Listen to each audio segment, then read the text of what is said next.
There was a reaction. Actually, there was drama in Parliament today afternoon after the presentation of the first hustler budget, after opposition members of Parliament walked out of the National Assembly chambers. Immediately, Treasury Cabinet Secretary Professor Njuguna Ndung'u began to read the budget. More than 50 Azimio MPs staged the walk out, leaving their counterparts from the majority side alone in Parliament to listen to the Treasury Cabinet Secretary's 3-hour-long speech. KTN's political affairs reporter David Muthoka reports.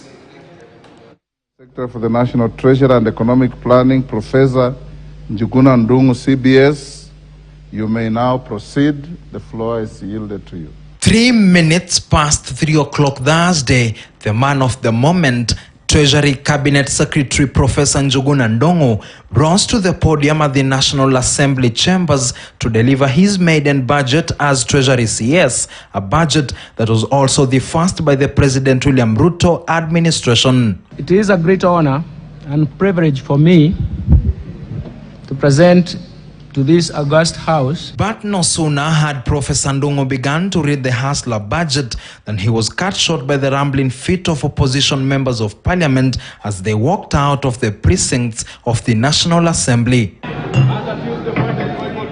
Some of the MPs from the minority side even jeered at President Ruto's money man as they left, to the dismay of a speechless speaker, Moses Wetangula.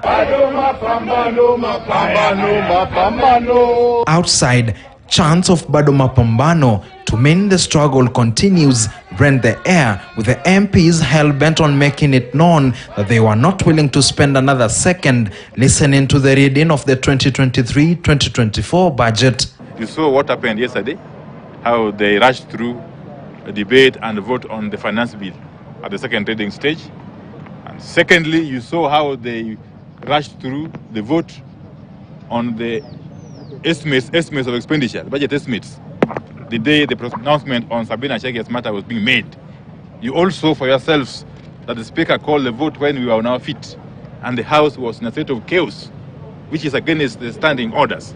Okay? We are not even sure how the vote went, because there was too much chaos, it was chaotic, and therefore what is happening now is totally irregular. They further poked holes on the budget, claiming it was not people-centered. Vile wanataka kutubeba ni pesa zao, wanataka kuregesha mabilioni yote. State House 7 billion, ofisi yake 4 billion, ofisi ya deputy ni mpya ile, haijamaliza miaka miwili. Ni nini inaikuwa bilioni 3?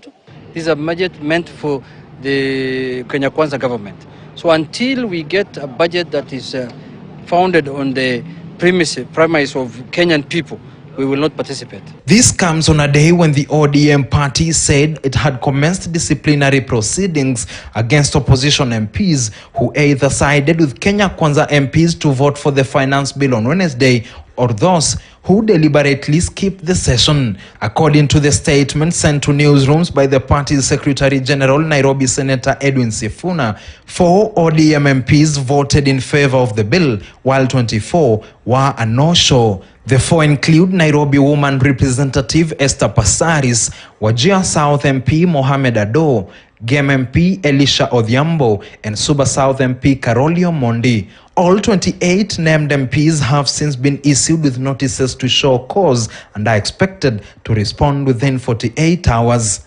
It is at the reading of the inaugural hustler budget where sharp divisions between the opposition and the government side came to the fore. Attention now shifts to Tuesday next week, when the finance bill debate will be resuming, to see which route these divisions will be taken. David Muthoka, KTN News at Parliament, Nairobi. Now let's paint further. Kenya's 3.6 trillion budget was without